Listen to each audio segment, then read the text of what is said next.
What agriculture does, it takes carbon dioxide out of the atmosphere and puts it into solid products that are used in various ways and means. So I never put much emphasis on talking about carbon farming as such. I don't think it's where the game is. So my emphasis compared to that last lot of training would be very different. Having said that, I reckon there's a couple of things that you can establish under the heading of mechanics of carbon farming that are really important that will help you later on when people are start asking questions. So they're just a couple of them that I want to touch on and I've written in the notes. First of all, everybody will be aware of the carbon cycle in agriculture video that Richard Eckard's put together. I think that's quite useful. It also, I'm going to skip over it because we don't need to watch it again. And he's also got this slide. And I'm sure everybody would have recalled seeing this slide. I'd find it a bit busy. It's got a bit too much stuff on it. But I think as long as you can understand the basic process that's going on there, you can refer back to it if you think you need to. But in simple terms, it's about photosynthesis, it's about respiration, and it's carbon that gets into soil that then recycles again. So what really matters is then the form of which the gas is coming out. That's the important bit as far as a global warming point of view. So it's not necessarily accounting carbon in the cycle thing. It's about the various forms of gases and the length of time that they're there, which is what I was trying to emphasize before. But anyway, those two you've already got from the previous training and use them as you sort of see fit. What I want to do is just talk about what I think is the simple aim of carbon farming, and that's just to increase the capture of carbon dioxide through photosynthesis or retain more of that in a important as it comes back to this permanency thing, which I could tell you as people ask questions of why don't we count this? Why can't we include such and such? Why don't I get a credit for this? It really comes back to this permanency question, and the permanency question is linked to the capture of new carbon dioxide out of the atmosphere, and that's primarily through photosynthesis because we're not using any of this other CO2 capture stuff like companies like Santos are trying to do. So basically we're doing it through photosynthesis through plants, and if we capture it in plants, where are we storing it so that it has a long period? Now, the permanency period to have an impact on the climate, worldwide, they consider that the carbon that we extract from the atmosphere has to remain in a form not back in the atmosphere for at least 100 years. So they talk about having a 100-year permanency period. So most of the world has a 100-year permanency period for any carbon storage credits that may be issued. In Australia, we don't. Australia was one of the few countries that said, yeah, no, we're not going to have 100 years. We don't agree to that. So Australia got a carve out. So Australia got accepted internationally as being able to have 25 years as a permanency period. So Australia is different to 95% of countries around the world that they have a 100-year permanency period. We have a 25-year permanency period. That may change over time, I think, as we get more international pressure on us. But that permanency period question becomes pretty important. And it's for two reasons, because it allows you to explain what is not included. So when you say, oh, but the meat we grow has got carbon in it, the grain we grow has got carbon in it, why don't we get a credit for that? Is that most ag products, when they are processed or consumed in one way, shape or form, end up back as carbon dioxide in the atmosphere within that 25-year permanency period. And that's why it doesn't count. It's the same reason why pasture growth doesn't count. That sure, we capture carbon out of the atmosphere, put it in a plant, but over a 25-year period, that, if you like, solid form of carbon has been respired back one way, shape or form back into the atmosphere as carbon dioxide, possibly via methane, but back to carbon dioxide, or just rotting down in the ground and through decomposition and mineralisation ending up as carbon dioxide back into the atmosphere as well. So that's why pasture growth doesn't count. And it's the reason why old growth trees, people say, I've had that tree that's 200 years old. Look at all the carbon that's stored in that. Why don't I get a credit for it? It's because you're not, those old trees, even though they might be alive, are losing as much carbon through decomposition as they are capturing through new growth and new photosynthesis. And remember, it's not what's already there, it's what we're taking out in the future. So it's new carbon dioxide as a gas being dragged out of the atmosphere and stuck into products. That becomes the important bit from a permanency point of view, and the length of time that happens. So that's why you can explain away why a lot of these products aren't included, but you can also explain why some products are included. That's why young trees, revegetation with trees, or reforestation, things like that, get a carbon credit because they are capturing gas out of the atmosphere and turning it into solid products. You will get credits for what's called the resistant, and I'll explain this a bit later, but the resistant soil carbon fraction of your soil. So something that is stored and permanently stays there for that 100-year period. Theoretically, people aren't interested or shouldn't be getting credits for stuff that is volatile, that may be there for 5 years in a solid form, but then ends up back in the atmosphere within that 25-year permanency period or 100-year permanency period. Some timber products you'll get credits for. They go with things like house frames and furniture and stuff like that. And also wool does get a credit at the moment because it's considered a permanent product. So the carbon that's captured in wool, you do get a credit for. It's just unfortunately very small in the scheme of the level of emissions, so you hardly notice it. But there are some products that do, agricultural products that do get credits. It's the reason why I don't get credits for wood chips, even though they're in trees, because in the 25-year period, they're likely to be back again as carbon dioxide in the atmosphere, as opposed to something that might be a solid timber product. So that's the only reason when I'm talking about this carbon farming that I mention it briefly, because I help explain the permanency period that arises over time. I do spend a little bit of time on this, what I call the net carbon equation, and I'm sure people will be familiar with this. This is a diagram I've pinched from AgVic, but there are lots of other diagrams that sort of talk about this, and we talk about scope 1, scope 2 and scope 3 emissions in a carbon equation. The scope 1 and 2 emissions are essentially stuff that happens on farm, emissions that occur on farm because of your actions. So whether that's methane, nitrous oxide or carbon dioxide as being the three main gases, and different forms in which they are created or they are emitted. That's the on-farm stuff. There's scope 1 and 2. We also add to that changes in what we call carbon stocks or new sequestration. So that's carbon that's captured permanently on the farm. So the equation is often shown that you've got these emissions on one hand, and on the other hand, you may have carbon that's being captured in trees and soils, and that's why there's a minus sign on that. And that ends up with either your net carbon equation or your net farm emissions, or your carbon footprint, as sometimes it's called. It's got a few different names, but it's that ledger, if you like, of emissions minus sequestration. And I'm sure people will be familiar with that, but it's worth stepping through, certainly some farmers, to explain that's the way the process works. So I just talk about a simple ledger. If you can understand emissions on one side, which are your costs, and the sequestration, which is your income, and you get a balance one way or the other of how that's tracking, whether it's positive or negative. I think it's also important to emphasise, though, that the trees and soils, while they appear on the diagram always as a negative, often they're not always positive.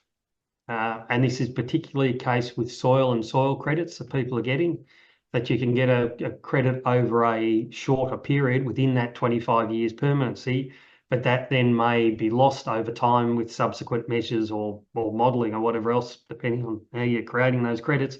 So that could actually be a negative as well.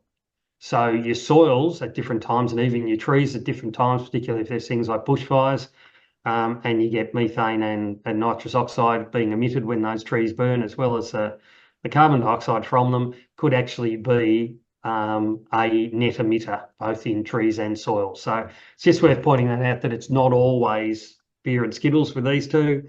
While we call them sequestration, they can also be emitters under certain circumstances. And that equation has been operating for, I don't know, 20 odd years, I suppose. But in 2011, there was recognition that there is another level of emissions if we're trying to understand the carbon footprint or the net emissions across the supply chain. So going beyond just the farm, but moving all the way through the supply chain. So in 2011, the international community agreed that we would include a third lot of emissions called Scope 3 emissions. And those Scope 3 emissions are from the manufacture or the creation of products that you buy in to use within your farm system. So this bit here is your farm system.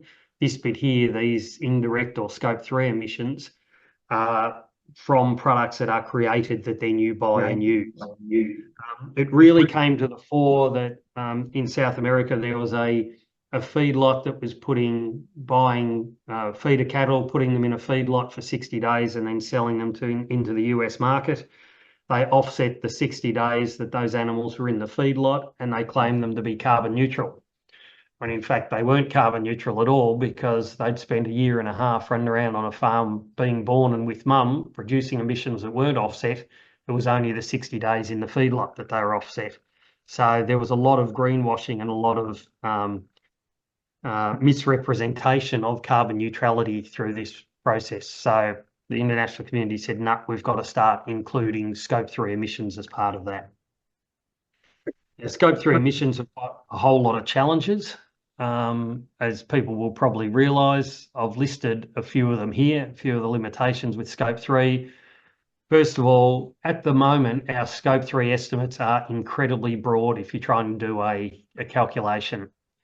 They are agreed standards, but those agreed standards do not take into account largely where various products are manufactured, the emissions associated with those in specific terms. So, for example, if you buy Roundup that's manufactured in Australia or Roundup that's manufactured overseas, you get pinged for the same level of emissions per kilogram of active ingredient in those products, when we know they're going to be different. If you buy hay from Northern Australia or you buy hay from the neighbour next door, you get pinged the same Scope 3 emissions, even though we know they're going to be different. So there are broad estimates within those Scope 3s. Secondly, and people will have recognised this, that there aren't emissions information supplied with any of these purchases, yet we're somehow trying to put them in our equation to calculate a net farm emission. So there's those limitations at the moment. I think that will improve over time, but at the moment it certainly isn't there. And only some emissions need to be included in Scope 3. I should say, and I'll mention this a little bit later on in more detail, there is an initiative called the Science-Based Targets Initiative. This was created internationally to prevent the greenwashing that was going on and the claims of carbon neutrality and environmentally friendly type stuff with people that really had no rigour around those claims. So there is a program running now that more and more international companies are signing up to, called the Science-Based Targets Initiative. As I said, I'll explain it a bit more, but basically that straightens up the greenwashing side of it, so people can't do as many dodgy things within it to claim neutrality than they could before. All right, just to recap, so because of the challenges that the private sector were having with, well, simple terms, greenwashing, there was a group that came together and created what was called the Science-Based Target Initiative. And that was trying to put some rigour and some science into the way people were making claims about their carbon emissions and carbon neutrality, and then the auditing process that would go around that so that it was fair and legit. I'll talk about it in more detail tomorrow, about the initiative, because it really is important to us, and will be in the future. But that science-based target initiative, the objective is that within a business, you will pick up 95% of your scope 1 and scope 2 emissions. So the expectation is that you will be able to measure at least 95% of all of those emissions and sequestration within farm, and that at a minimum, you would get 65% of the scope 3 emissions, which are the products that you're buying in. So it means there will be some scope 3 products, scope 3 associated products that you buy in that you won't have to collect information on as far as their carbon footprint goes. But there will be a significant amount that you will have to. So it's not as though we can ignore it altogether. The obvious problems with that is that if you're at a farmer selling something at the end of this and you're having to account for the emissions of the people that have created products for you to buy, you could talk about potentially there being a double counting. In other words, you're getting pinged for someone else's emissions and it goes on your ledger when it represents your product. And that is true. The counter argument, though, that's put forward is that if you had the opportunity to buy, say, a shuttle of Roundup, and one of them had 0 emissions because those emissions had either been offset or were neutral in their production, and another one that had high emissions, and you could get the same product for essentially the same price, you're more likely to buy the one that has the 0 emissions because it doesn't go on your ledger on the way through. So the expectation or the understanding would be that market forces would prevail, and those that can provide lower emission scope 3 products to you as a producer would be favoured in the marketplace over those that have higher emissions, and that like market forces will sort themselves out. It's relatively early days with this coming in at the moment, but I suspect over time that will happen, where you'll have lower emission products being sold on the market, and they will come with some certification of what level of emissions are associated with them on the way through. At the moment, it's pretty messy as far as where that sits. And the other thing that obviously it's got some limitations is just how we account for this the whole way along the supply chain. So there's still a long way to go with the scope 3 stuff, but the scope 3 stuff is here to stay. Super important part for us to understand. So I said this came in 2011, but it's only in the last 2 or 3 years that the supply chain has really cottoned onto this. Because if you think about it, we are, as farmers, because we produce relatively raw products, we are scope 3 for someone else further up the supply chain. So if you're selling grain to someone that processes it into biscuits or pasta, or you're selling livestock like we do and they go into a feedlot, we are a scope 3 supplier for that feedlot. So the feedlot has their scope 1 and 2 emissions that they have to deal with, the feed and the emissions while they're in the feedlot. They now also have to account for the major scope 3 ones coming in. So for a feedlot, scope 3 emissions now are super important. We had the 2 feedlots that we supply to, one in northern New South Wales with our cattle and the other one in southern Queensland. Both have discussions with us about, does anybody know what their emissions are on farm? Because we are now have to start to consider that in our calculations on the way through. So this will be a common request over the next 5-10 years, I reckon, is that people are going to be asked what their emissions are because you are a scope 3 supplier for someone else in the supply chain. Different companies will move in different ways, but it's a reality. Southern Farming Systems, myself and Craig Drummer, doing some work with a group called Malt Europe, who export malting barley out of Geelong. They supply Heineken over in the EU. Heineken have a carbon neutrality target at the moment, and they wish to have their emissions reduced by a certain amount by 2030. For Heineken, 80% of their emissions are scope 3 in their manufacture. Only 20% is in their manufacturing and distribution.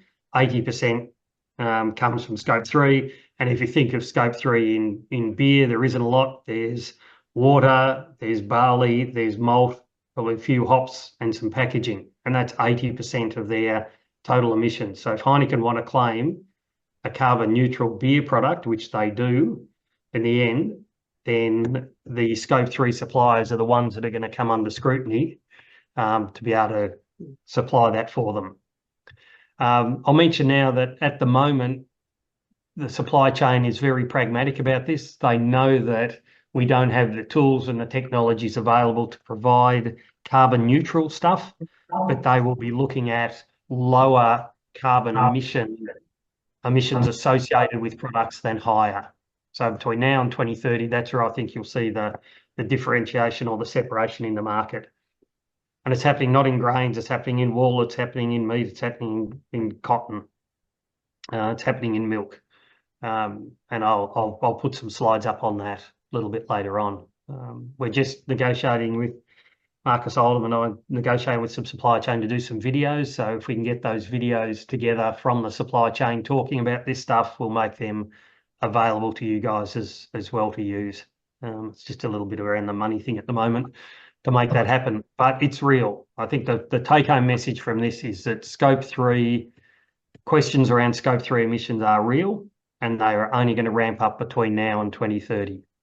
Not carbon neutrality, but understanding what those emissions are, which I think is a really strong motivation for people to, at least as a minimum, start to understand what their emissions are from their farm and their emissions in intensity, which I'll talk about, which is an efficiency measure.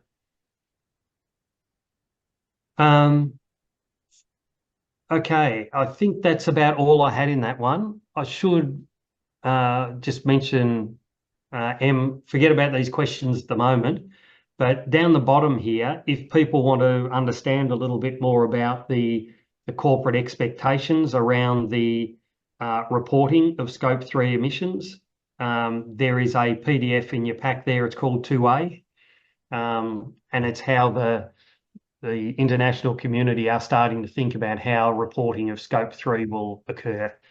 It's not the easiest read in the world. It's a bit flat, but if anybody's really interested in understanding a bit more about that, that document's there for your consideration.